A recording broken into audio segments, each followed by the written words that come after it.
Hey guys, hope you are doing well. Welcome to Agri Silby. Today we'll discuss some important MCQ on soil science. You can use playback speed 1.5 or 2 for better audio experience. So be attentive, be not missed. Let's start. This slide contains all things about phosphorus. Okay, सभी को पता है phosphorus एक major nutrient है, macro nutrient है in our soil nutrient. So phosphorus के बारे में जानना बहुत ज़्यादा जरूरी है. पहले पढ़िए आप the organic and organic labile phosphorus fraction of soil are collectively called. देखिए both organic and inorganic phosphorus की बात कर रहा है, तो both organic and inorganic phosphorus को बोला जाता है क्वांटिटेटिव फैक्टर. याद रखेंगे क्वांटिटी फैक्टर. ओके, तो कैसा होता है, क्या क्या होता है फॉस्फोरस, वो हम नेक्स्ट स्लाइड में जानेंगे. ओके, कैसे ऑब्जर्व होता है. सो कौन सा वाला पीएच में ये जो फॉस्फोरस है ना, ऑब्जर्वेबल फॉर्म फॉस्फोरस का ये observable form H2PO4 and HPO3 ये मिलता है इक्वल अमाउंट्स में. तो कौन सा वाला फॉर्म में वो हम देखेंगे. तो select the pair which is not correctly matched. ये जो अकॉर्डिंग टू न्यूट्रल 7.2 होगा इसका आंसर. सो याद रखेंगे 7.2 होगा क्योंकि 7.2 is around neutral. So neutral pH में आपको H2PO4 minus and HPO3 2 minus same amount में मिलता है. अभी देखते हैं कौन सा वाला है करेक्टली मैच्ड नहीं.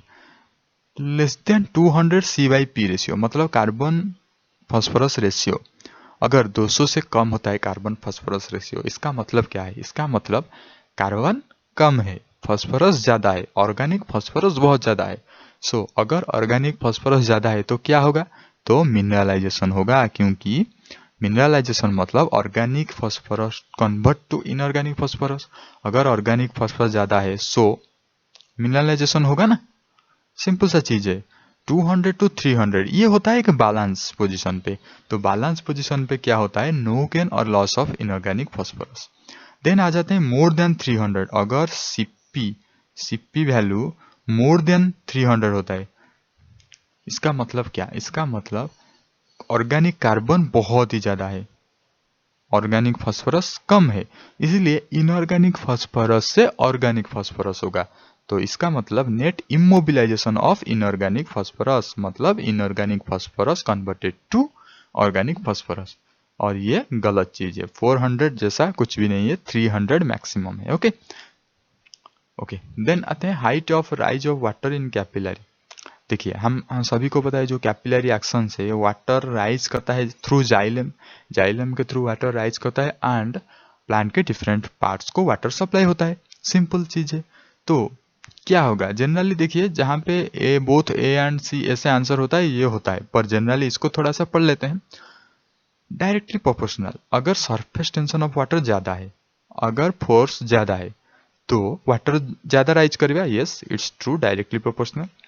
रेडियस ऑफ कैपिलरी ट्यूब, देखिए रेडियस ऑफ कैपिलरी ट्यूब का रेडियस जितना छोटा होगा वाटर उतना ज्यादा राइज करेगा. So it is in the inversely proportional. Okay, inversely. So radius के साथ इनवर्सली प्रोपोर्शनल होगा. सो ये ऑप्शन नहीं होगा. Viscosity of water, obviously viscosity water जितना कम होगा वाटर उतना राइज करेगा, क्योंकि विस्कोसिटी अगर बढ़ जाएगा ना तो डेंस डेंस हो जाएगा वाटर और ये उतना ज्यादा राइज नहीं कर पाएगा. सो आंसर होगा option A. Hill soil are generally, देखिए हिल में क्या होता है ना, रेनफॉल बहुत ही ज्यादा होता है. ये हिल है, सो यहाँ पे रेनफॉल बहुत ज्यादा होता है. तो क्या होता है ना, सारे के सारे सरफेस में जो मिनरल्स है वो सारे के सारे लीचिंग आउट होके हिल के फुट में जम जाते हैं. तो हिल के टॉप पोजीशन पे मिनरल की कमी होती है, जो मिनरल की बेसिक के लिए चाहिए होती है, मतलब कैल्शियम हो गया. ओके, ये सारे के सारे मिनरल ये लीच डाउन हो जाता है. सो एसिडिक होगा क्योंकि बेसिक मिनरल तो अवेलेबल नहीं है, सारे के सारे लीचिंग हो गया. So hill soils are generally acidic. Surface horizon की बात कर रहा है. सरफेस होराइजन मतलब एपीपेडन्स, एपी वर्ड आएगा सरफेस. ओके, यहाँ पे रिलेशन दिया गया है पीएच के साथ साथ फास्फोरस आयन का ऑब्जर्वेबल फॉर्म. देख सकते हैं यहाँ पे H3PO4 ये एक ऑब्जर्वेबल फॉर्म है, पर ये कब ऑब्जर्व होता है, एसिडिक सॉइल में इसी फॉर्म में ऑब्जर्व होता है. ये अराउंड ऑब्जर्व होता है, आप बोल सकते हैं pH 3 टू pH 4 के बिटवीन. ओके, और यहाँ पे देख सकते हैं H2PO4 pH 6 से लेकर pH 7 तक अराउंड ऑब्जर्व होता है। HPO4 8 से लेकर 9। सो मैक्सिमम ये दोनों इक्वल अमाउंट में कब ऑब्जर्व होता है? ये पॉइंट पे देख सकते हैं, ये डॉट डॉट दिया गया है। सो इसी पॉइंट को अगर आप ज्वाइन करेंगे, ये पॉइंट हो जाएगा 7.2। तो 7.2 के pH में H2PO4 एंड HPO4 ये दोनों इक्वल अमाउंट में अवेलेबल होता है। अगर ज़्यादा बेसिक हो जाता है, अल्कालाइन हो जाता है, मतलब 10-11 आ जाते हैं, तो ओनली PO4 हो जाता है, क्योंकि H तो निकल जाएगा ना। H जितना होगा, H+ जितना होगा, pH उतना कम होगा। ओके, सो इससे रिलेट करके आप याद रख सकते हैं। पीट सॉइल के बारे में थोड़ा सा जान लेते हैं। देखिए, पीट सॉइल में आपको क्या क्या प्रॉपर्टीज देखने को मिलता है। पीट सॉइल पहले तो ब्लैक होता है, हेवी होता है एंड एसिडिक होता है। ओके, पीट एंड मार्सी सॉइल ऐसे आप बोल सकते हैं। Okay, phosphorus content in DAP. देखिए, डीएपी के बारे में हम नेक्स्ट स्लाइड पे देखेंगे, पर आप याद रखेंगे डीएपी में फास्फोरस कंटेंट 20% होता है, ऐसा पूछा जाता है। ये बहुत ही एग्जामिनर चॉइस सवाल है। What is the porosity percentage if the particle density इतना, बल्क डेंसिटी इतना है। सो यहाँ पे एक फॉर्मूला है, मैं आपको नेक्स्ट स्लाइड पे दिखा दूंगा फॉर्मूला क्या है। आपको याद रखना है भाई फॉर्मूला। उसी फॉर्मूला से अगर आप डालेंगे 1 minus bulk density by particle density, ये होता है पोरोसिटी का फॉर्मूला। पर कैसे होता है हम नेक्स्ट स्लाइड पे देखेंगे। So wait for next slide. Chemical formula of single super phosphate, जो एसएसपी का केमिकल फॉर्मूला क्या है, वो ये है कैल्शियम H2PO4। याद रखेंगे, बहुत ही ज़्यादा इंपॉर्टेंट है। सिंगल सुपर फॉस्फेट का बहुत ही ज़्यादा सिंगल सुपर फॉस्फेट यूज होता है। ये एक फॉस्फेटिक फर्टिलाइजर है। Okay, available water holding capacity किसमें ज़्यादा है? क्ले लोम सॉइल में, क्योंकि क्ले जहाँ पे होता है ना, वहाँ पे वाटर ऑब्जर्व कैपेसिटी बहुत ही ज़्यादा होता है। देखिए, एक होता है वाटर ऑब्जर्विंग कैपेसिटी, क्ले में वाटर होल्डिंग कैपेसिटी ज़्यादा होता है। सैंड में सैंड वाटर ऑब्जर्व तो कर लेता है, वो बहुत जल्द ड्रेन भी कर लेता है। ओके, मतलब ऑब्जर्व कैपेसिटी सैंड में ज़्यादा है, ड्रेनेज कैपेसिटी में भी सैंड में ज़्यादा है। पर क्ले में क्या है ना, वाटर होल्डिंग कैपेसिटी ज़्यादा है। सो क्ले लोम को याद रख लीजिए। Size of colloidal clay particle, देखिए अगर सिंपल क्ले पार्टिकल बोला होता तो अभी आपको क्लिक करना है ऑप्शन सी में, मतलब 0.002 मिलीमीटर। अगर कॉलोइडल क्ले पार्टिकल पूछा गया है तो फिर और एक जीरो जुड़ जाएगा, 0.302 next minute. Soil aeration limits plant growth. So जो पोर होता है सॉइल में, कितना परसेंट वाटर होना चाहिए? सभी को पता है 25% वाटर होना चाहिए, 25% एयर होना चाहिए, और रेस्ट जो 5% वो ऑर्गेनिक मैटर होना चाहिए, एंड 45% अराउंड मिनरल होना चाहिए। ये तो हो गया सॉइल का नॉर्मल स्ट्रक्चर। यहाँ पे कितना पोर से ज़्यादा हो जाएगा अगर वाटर, तभी प्लांट ग्रोथ नहीं कर पाएगा। सो रिमेंबर, 50 to 60% से ज़्यादा अगर हो जाता है वाटर इन सॉइल पोर्स, तो प्लांट ग्रोथ नहीं हो पाएगा। सॉइल कलर की बात करते हैं। सॉइल कलर वर्ड आएगा तभी आपके माइंड में चलना चाहिए Munsell colour chart. Okay, Munsell soil colour chart, वो एक साइंटिस्ट है, उन्होंने एक बुक दिए थे डिफरेंट वेरिएंट्स कलर के। So according to this colour 175 around colour वहाँ पे मौजूद है, तो उसको आप कंपेयर करके बता सकते हैं ये सॉइल किस कैटेगरी में आएगा। उसके बाद 3 चीज़ें याद रखेंगे। ह्यू, वैल्यू, क्रोमा। कलर में हम ह्यू पढ़ते हैं, डोमिनेंट स्पेक्ट्रल कलर को, वैल्यू पढ़ते हैं लाइटनेस और डार्कनेस को, एंड क्रोमा पढ़ते हैं प्यूरिटी और स्ट्रेंथ ऑफ कलर को। ओके, याद रखेंगे। पोरोसिटी याद रखेंगे, volume of pores divided by volume of total soil. यहाँ पे भी टोटल सॉइल, जैसे कि बल्क डेंसिटी हम पढ़ा था ना, वॉल्यूम ऑफ टोटल सॉइल, और इसका वैल्यू 30 to 60% वैरी होता है, ये परसेंटेज में होता है। सो 1 minus ball density and particle density ऐसे बोल सकते हैं आप। ये एक अनदर फॉर्मूला है पोरोसिटी निकालने का। ओके, सो फॉस्फेटिक फर्टिलाइजर के बारे में थोड़ा जान लेते हैं। फॉस्फेटिक फर्टिलाइजर ऐसा दिखता है, white colour phosphatic fertilizer. Oxidize form है P2O5, ये चीज़ याद रखेंगे। मतलब जो भी फर्टिलाइजर है वो P2O5 फॉर्म में होगा। आप जब डालेंगे वो फॉस्फोरस आयन की फॉर्म में प्लांट ऑब्जर्व कर लेगा। Okay, in soil and plant phosphorus is expressed in elemental form. जो सॉयल में या प्लांट में जो फॉस्फोरस है वो एलिमेंटल फॉर्म मतलब ऐसे पी सिंबल से सिंबलाइज होता है, पर एक्चुअली अवेलेबल होता है तो P2O5 में, मतलब जो फर्टिलाइजर में होता है वो एक्चुअली P2O5 फॉर्म में होता है।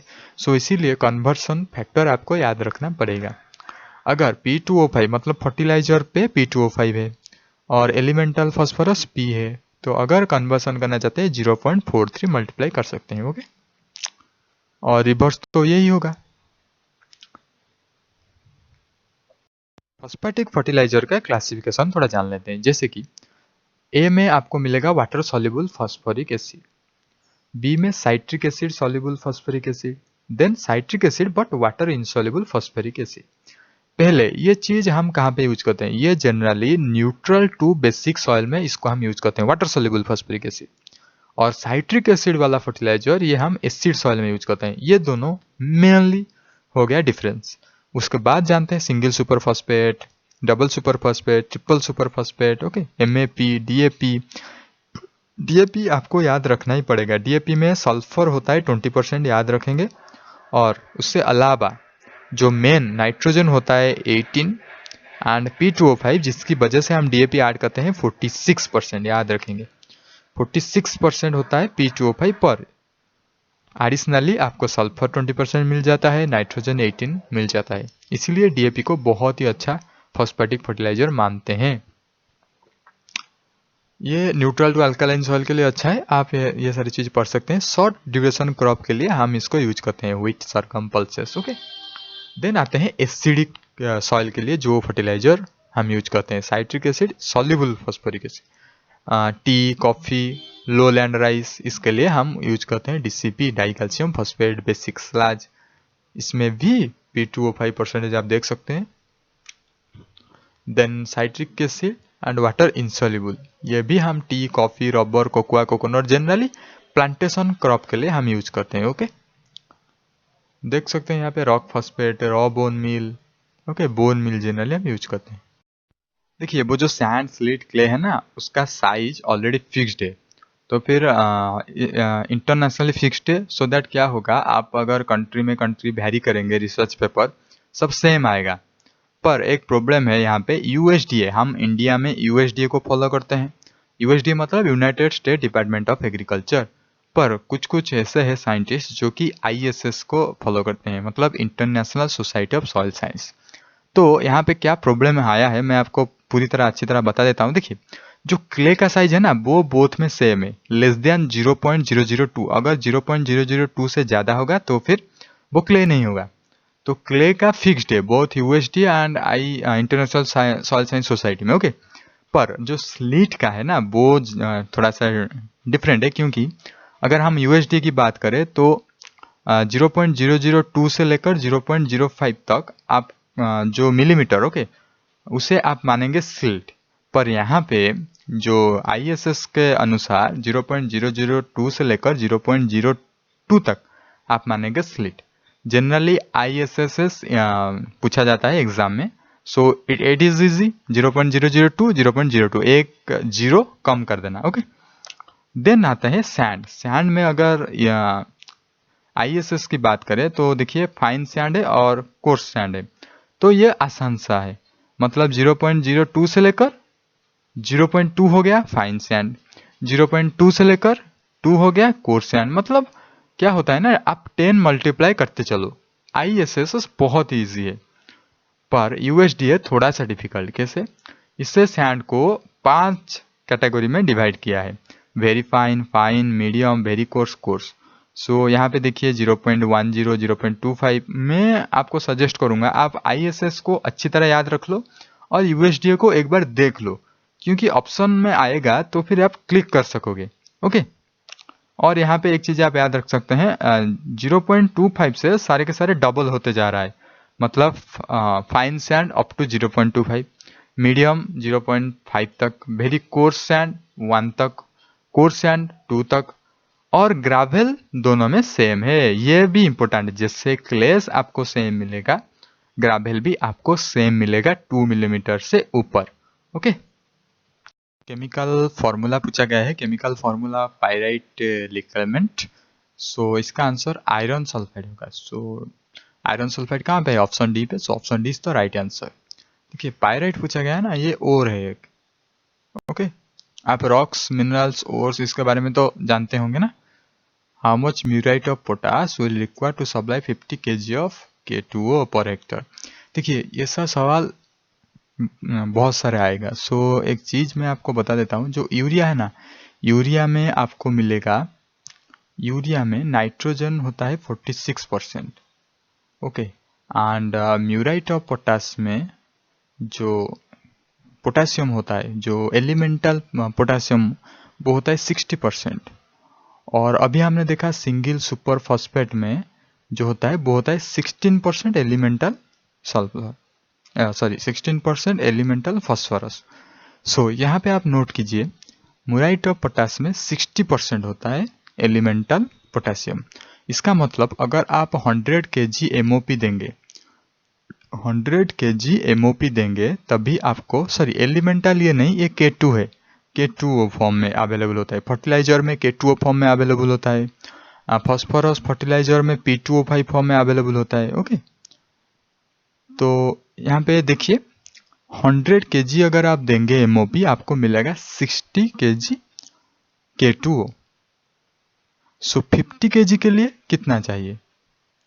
50 kg के लिए 100 से थोड़ा सा कम होगा ना, तो 83 होगा। अगर आप मैथमेटिकली कैलकुलेट करना चाहेंगे तो देखिए 60 डिवाइडेड बाई 100, ये है 1 kg MOP में कितना होता है K2O।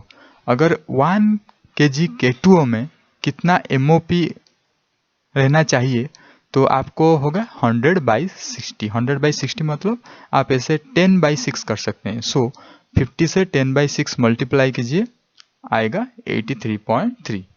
ओके, बहुत ही सिंपल चीज है। आपको सिर्फ याद रखना है यूरिया में 46% नाइट्रोजन, MOP में 60% K2O and single super phosphate में 16% P2O5। सिंपल, इतना ही आपको याद रखना है। Concentration of which element highest in soil? So obviously oxygen ही होगा, क्योंकि जो सॉइल में माइक्रो ऑर्गेनिज्म है, बैक्टीरिया है, बहुत सारे मतलब लिविंग ऑर्गेनिज्म है, उनके लिए ऑक्सीजन जरूरी है। और ऑक्सीजन जनरली सॉइल एयर में प्रेजेंट होता है। ओके, देखिए अगर सिलिका, SiO2 सिलिका है ना, सिलिका अगर 60% से ज़्यादा होगा तो वो सॉइल और या फिर वो रॉक आप कह सकते हैं एसिडिक रॉक। सिलिका ज़्यादा, एसिडिक ज़्यादा, याद रखेंगे। Average content of silica in soil, soil में एवरेज सिलिका आपको मिलेगा अराउंड 30% से थोड़ा सा कम, मतलब 27% आप बोल सकते हैं। पर जिस रॉक में सिलिका 60% से ज़्यादा है, उसी रॉक को हम बोलते हैं एसिडिक रॉक, याद रखेंगे। Concentration of nitrogen in soil air, soil air मतलब आप एटमोस्फियर एयर से भी कंसिडर कर सकते हैं, वही सेम है 78%।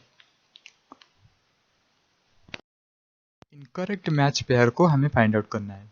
यहाँ पे देखिए, यहाँ पे पैरामीटर दिया गया है और यहाँ पे जो इंस्ट्रूमेंट से मेजर करते हैं वो दिया गया है। बल्क डेंसिटी को हाइड्रोमीटर से मेजर करते हैं, यस ट्रू। पार्टिकल डेंसिटी को पिक्नोमीटर से मेजर करते हैं, यस ट्रू। आपको इंस्ट्रूमेंट सारे के सारे याद रखना है, okay, very important. And soil moisture retention को पर मीटर से हम मेजर करते हैं। और पोटोमीटर में हम क्या मेजर करते हैं? पोटोमीटर में हम ट्रांसपिरेशन रेट मेजर करते हैं, मतलब कितना वाटर प्लांट के द्वारा अपटेक हुआ उसी को हम मेजर करते हैं। सो इसका मतलब पोटोमीटर में हम ट्रांसपिरेशन को मेजर करते हैं, याद रखेंगे। पोटोमीटर एग्जाम में आ चुका है। ओके, सो ये गलत है, option D is the right answer. Specific heat is higher in, देखिए specific heat higher in humus, humus में स्पेसिफिक हीट बहुत ज़्यादा है। पर होता क्या है स्पेसिफिक हीट, ये तो जानना जरूरी है। देखिए दो चीज़ें आपको याद रखना है, एक होता है स्पेसिफिक हीट और एक होता है लैटेंट हीट। स्पेसिफिक हीट मतलब क्या है? मतलब वन मीडियम में सिर्फ टेम्परेचर इंक्रीज होगा। मतलब अगर आप सॉलिड आइस देखिए 5 डिग्री सेल्सियस में है, अगर वही सॉलिड आइस 10 डिग्री सेल्सियस में होगा मतलब कुछ हीट देकर हम 10 डिग्री सेल्सियस में करेंगे, सो वो होगा स्पेसिफिक हीट। लैटेंट हीट मतलब क्या है? आइस है 5 डिग्री पे और हम थोड़ा सा हीट देंगे, उसके बाद वाटर हो गया और उसका टेम्परेचर वही 5 डिग्री है। सो इसका मीडियम चेंज हो गया, सॉलिड से लिक्विड हो गया, इसे बोलते हैं latent heat. Latent heat of fusion, उसी तरह latent heat of vaporization, latent heat of condensation, ऐसे बहुत सारे लैटेंट हीट है। सो लैटेंट हीट में आप याद रखेंगे मीडियम चेंज होगा, टेम्परेचर चेंज नहीं होगा। स्पेसिफिक हीट में मीडियम सेम रहेगा, टेम्परेचर इंक्रीज होगा या फिर डिक्रीज होगा, टेम्परेचर चेंज होगा। सो ह्यूमस में क्या होता है, जल्द से जल्द टेम्परेचर बढ़ जाता है, जल्द से जल्द टेम्परेचर घट जाता है, इसीलिए इसका स्पेसिफिक हीट हाईएस्ट है। Okay, laterisation is a process of accumulation in soil. देखिए लैटराइजेशन क्या है हम नेक्स्ट स्लाइड पे देखेंगे, फोटोग्राफिक मेमोरी आपके लिए वेट कर रहा है, पर स्टिल आप थोड़ा सा याद रख लीजिए, iron and aluminium oxide accumulate होता है लैटराइजेशन प्रोसेस में। कैसा होता है, क्या होता है, हम डिटेल में देखेंगे। पोलराइजेशन भी हम देखेंगे, सॉइल फॉर्मिंग प्रोसेस, ये सारे के सारे हैं, हम डिस्कस करेंगे नेक्स्ट स्लाइड पे। तो पोलराइजेशन में सिलिका एक्यूमुलेट होता है, लैटराइजेशन में आयरन और एल्यूमिनियम ऑक्साइड एक्यूमुलेट होता है। Then rocks containing more than 65% silica, ये होता है एसिडिक रॉक, याद रखेंगे। Which of the following is not correctly matched. देखिए ये सारे के सारे क्ले मिनरल है और ये सारे के सारे क्ले मिनरल का सोर्स आप बोल सकते हैं। ओके, एलिमेंट्स आप बोल सकते हैं, मेटल्स आप बोल सकते हैं, न्यूट्रिएंट्स आप बोल सकते हैं, कुछ भी। सो काओलिनाइट, फास्फोरस, याद रखेंगे, पिक्के करके याद रखिए, पीके फास्फोरस, यहाँ पे kaolinite. Then montmorillonite, K and Mg, okay. Then vermiculite, Mg, okay. So illite iron नहीं है, इलाइट जो क्ले मिनरल आयरन नहीं है। सो इसको आप याद रखेंगे, इंपॉर्टेंट है। Okay, then critical limit of available phosphorus in soil for wheat crop by Olsen's method. देखिए ओल्सेंस मेथड क्या है हम नेक्स्ट स्लाइड पे देखेंगे, पर यहाँ पे आपको याद रखना है जो व्हीट क्रॉप के लिए अवेलेबल फास्फोरस कितना होना चाहिए, वो होना चाहिए 10 kg per hectare. Wheat 10। Sulphur content in ammonium sulphate, ammonium sulphate का फॉर्मूला है NH4SO4, ओके, अमोनियम सल्फेट। सो अगर आपको याद रखने में तकलीफ हो रही तो आप कैलकुलेट कर सकते हैं। ओके, नाइट्रोजन का एटॉमिक मास 14, हाइड्रोजन का 104 होगा, 4 हो जाएगा, सल्फर का 16 सो 32 हो जाएगा, एंड ऑक्सीजन का 16 जो 64 हो जाएगा। इसको सारे के सारे ऐड करेंगे, उसके बाद वो पूछा गया है सल्फर कंटेंट, सल्फर कितना है, सल्फर 32 है। सो 32 divided by 14 plus 4 plus 32 plus 64, ऐसे करके आप निकाल सकते हैं, 24% आएगा। Which one is a dominating salt in alkali soil? So alkali soil में dominating क्या है, आप यहाँ पे याद रखेंगे, सोडियम कार्बोनेट डोमिनेटिंग है अल्कली सॉइल पे। Okay, in which soil zinc availability to crop is higher, zinc ज़्यादा आपको मिलेगा एसिडिक सॉइल पे। अल्कालाइन सॉइल तो नहीं होगा, कैल्शियम सॉइल वही अल्कालाइन सॉइल, सो ये तो नहीं होगा, वाटरलॉग में नहीं होगा। ओके, सॉल्ट जो अल्कली सॉइल में मिलता है वो सोडियम कार्बोनेट है, जिंक जो अवेलेबल होता है वो एसिडिक सॉइल पे होता है। ओके, याद रखेंगे। तो which of the following is correct. देखिए यहाँ पे सिंपल सा चीज़ है, यहाँ पे आपको याद रखने की जरूरत नहीं, अगर आपको रखना ही चाहिए तो याद रख लीजिए 0.44। अगर P2O5 जो कि फर्टिलाइजर में जो मिलता है हमको P2O5, हम इसे कन्वर्ट करेंगे एलिमेंटल फास्फोरस में, एलिमेंटल फास्फोरस जो सॉइल में होता है। सो एलिमेंटल फास्फोरस में अगर कन्वर्ट करना है 0.44 फैक्टर मल्टीप्लाई करेंगे। ये फैक्टर कहाँ से है, बहुत ही सिंपल सा कैलकुलेशन, P2O5 को आप इसे कैलकुलेट, फास्फोरस कितना है, फास्फोरस का एटॉमिक मास 30 है, सो यहाँ पे 60 होगा, total atomic mass 60 divided by 60 plus P2O5, O5 में कितना है? ऑक्सीजन का एटॉमिक मास है 16, सो 80। सो इसको अगर आप कैलकुलेट करेंगे आपको मिल जाएगा 0.44। ओके, सो ऐसे निकल हुआ है, तो कोई टेंशन की बात नहीं है। आप इसको एग्जाम में कैलकुलेट करके भी 1-2 सेकंड में आप लिख सकते हैं। ओके, क्लिक कर सकते हैं। लैटरलाइजेशन में iron and aluminium oxide accumulate होता है, डिटेल आप यहाँ से पढ़ सकते हैं। पोडोलाइजेशन पे सिलिका एक्यूमुलेट होता है, डिटेल आप यहाँ से पढ़ सकते हैं।